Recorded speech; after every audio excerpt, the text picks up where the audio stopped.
नमस्कार, जय हिंद, जय बिहार। मैं हूं आप सबका दोस्त एडवोकेट एसके पंकज। छठ पूजा के दिनों में, जब छठ पूजा के समय में दी ललन टॉप पर मैंने एक तस्वीर, एक वीडियो देखा कि किस तरह से छठ पूजा में बिहारी लोग ट्रेनों में, ट्रेन के लैट्रिन में, ट्रेन के ऊपर जो दो सीट होते हैं, ऊपरी सीट जो होता है उसमें गमछा बांध करके, जाली बांध करके, रस्सी बांध करके, ट्रेन का भीतर से डब्बा बंद किए जाने के बाद भी ऊपर से चढ़े हुए, ट्रेनों में आलू और प्याज की बोरियों से भी ज्यादा दुर्गति के साथ कोचा करके आते हुए जब बिहारी भाइयों को देखा तो मुझे बड़ा दर्द हुआ, मुझे बड़ा दुख हुआ।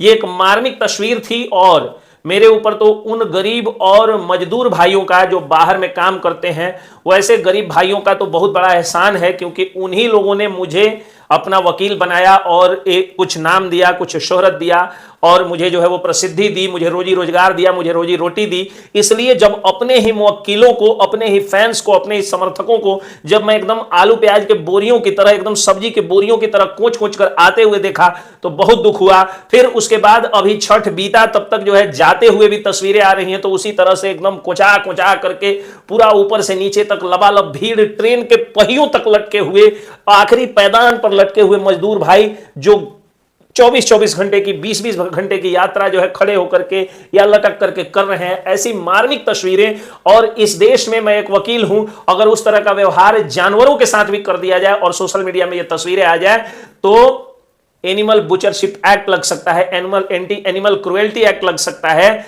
लेकिन इसके बावजूद भी हम बिहारियों के साथ इससे ज्यादा अत्याचार हो रहा है तो भी कोई हम लोगों की सुध लेने वाला नहीं है। मैं इन सारे तस्वीरों और वीडियोस की पुष्टि नहीं करता हूं, लेकिन स्थिति ऐसी है, ये सभी लोग जानते हैं। तो एक बात मैं कहना चाहता हूं कि अगर अगली बार जात पात का कोई नाम ले ले, अगर कोई कह दे कि आप कोयरी हैं, आप कुर्मी हैं, आप दलित हैं, आप महादलित हैं, आप ब्राह्मण हैं, आप भूमिहार हैं, आप राजपूत हैं, आप कायस्थ हैं, आप बनिया हैं, आप कानू हैं, आप कलवार हैं, तो उसका विरोध करिएगा, कानूनी ढंग से विरोध करिएगा। क्योंकि ये जात पात में बांट करके ही ये नेता लोग इतनी दुर्गति पहुंचा दी है कि हर जात का जो गरीब है वही इन ट्रेन के डब्बों में जो है वो कोचा कोचा करके आलू की बोरियों की तरह और जानवरों से भी ज्यादा दुर्गति के साथ ये लोग छठ में घर आ रहे हैं और फिर अपने घर से छठ में जो है वो वापस जा रहे हैं। और कभी कभी तो किसी किसी राज्य में जब दंगाई मानसिकता के शैतानों के द्वारा हमें खदेड़ा जाता है तो हम इससे भी ज्यादा दुर्गति के साथ हमें वापस लौटना पड़ता है। तो अगली बार अगर कोई पूछे कि आप कौन जात हैं, तो अगर आप अमीर हैं तो अमीर जात बताइएगा, गरीब हैं तो गरीब जात बताइएगा। भगवान के लिए कभी आप अपने को दलित, महादलित, कोयरी, कुर्मी, वैश्य, कानू, कलवार, भूमिहार, राजपूत, ब्राह्मण ये सब मत बताइएगा।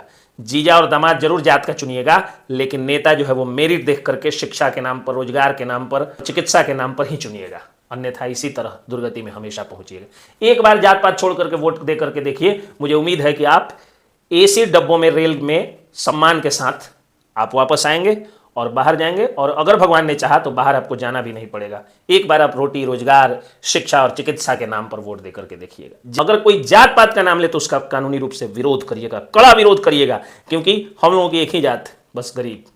चाहे कोई जात का कोई नेता हो, हमें कीड़े मकोड़ों से भी कम आंकता है। इसलिए आप लोगों से विनती है कि जात पात एकदम समाज से खत्म कर दीजिए। शादी विवाह में खत्म करिए, ना करिए, उससे मुझे कोई लेना देना नहीं, लेकिन कम से कम राजनीति और बातचीत में और समाज में जात की फीलिंग्स जैसे ही आए उसका विरोध करिए, कड़ा विरोध करिए कानूनी रूप से। जय हिंद।